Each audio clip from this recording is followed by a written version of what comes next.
are we talking about, as has been said already in English now, the democratic peace? The democratic peace somehow, as some of you may know by personal experience, others from the textbooks, is sort of equivalent to the socialist peace. And as we all know, the socialist peace in practical terms has failed miserably. In theoretical terms, it's still relevant to some extent, and in normative terms, it's still highly attractive. George W. Bush was pretty much fond of the democratic peace, and when in 2005 he got a second term after re-election, and having read the famous book written by Nathan Sharansky, a Soviet emigre and later minister in the Israeli government, on democratic peace, he devoted nearly half of his inaugural speech to the democratic peace and tried to implement it somehow, particularly in Iraq. That is the reason why it was much less popular and has been much less popular with the Russian leadership, because the Russian leadership considers a democratic peace as a typical example of an ideology-based foreign policy and calls instead for pragmatism. And in academia, the notion at least that democracies do not fight against each other has become a sort of iron law. And I want to present you some theoretical considerations, to give you an idea of what a democratic peace is about in principle, where it is coming from, how it is being explained, how it is being contested, and how the explanation and the contest can be lumped together in a solution and practical consequences. What is the democratic peace? As I said earlier, the starting point of the democratic peace is the observation that democracies do not wage war against each other, and in addition to that, that they generally show much more restraint than authoritarian states in using military force against anybody else. That is an empirical finding which was taken from data ranging back to the year of 1816, chosen as a settlement of the Napoleonic Wars, and is based on the so-called correlation of war data on the one hand and the polity data, which were devised to measure the quality of democracies. Correlates of war data means those militarized disputes were taken into that sample in which 1,000 people died in battle during 1 year. That defined in those data what a war is about.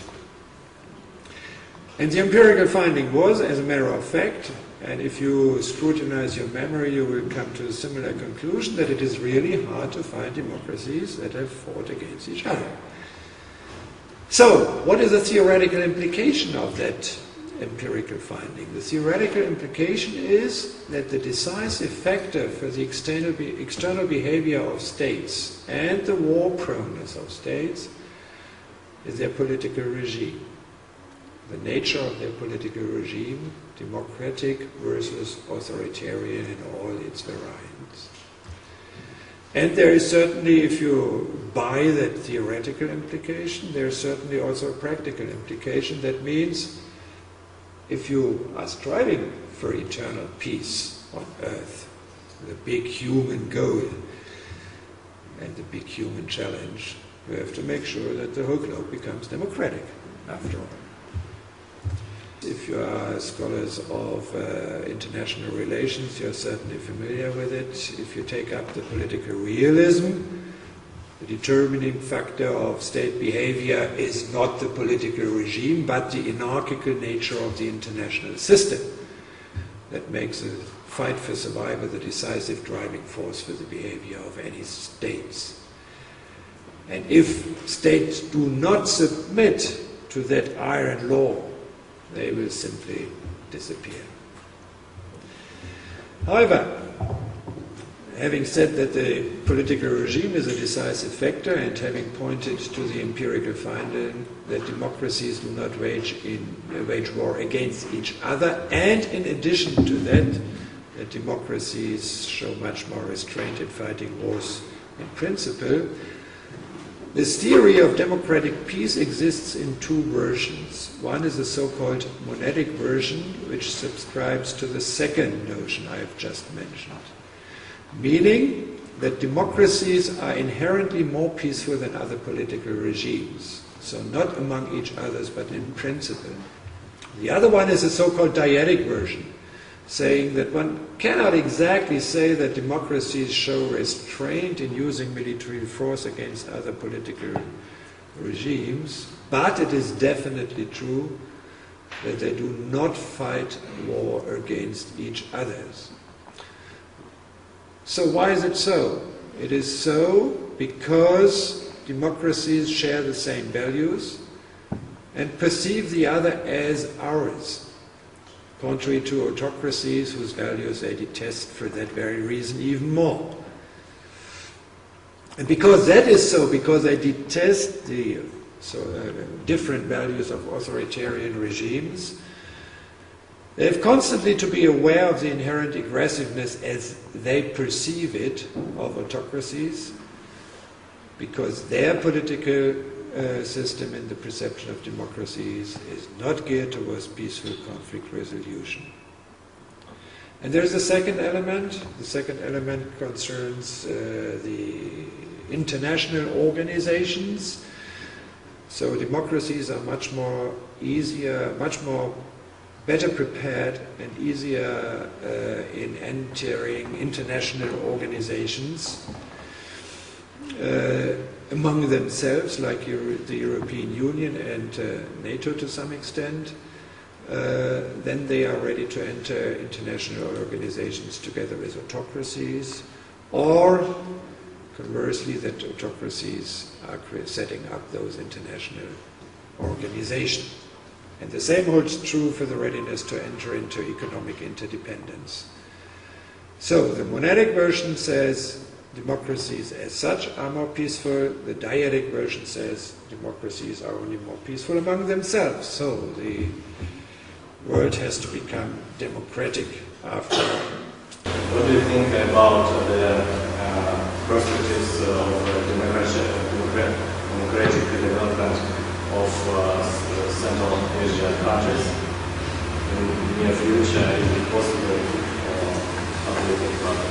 And the second question is, can you develop the idea of global NATO? The idea of the global NATO, let me start with the easy task.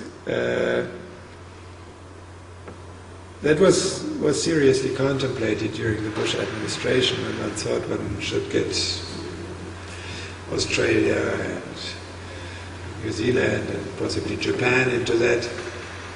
But I think that is no longer in the cards. What NATO is talking about now is global partnerships. They also, to varying degrees, include those states.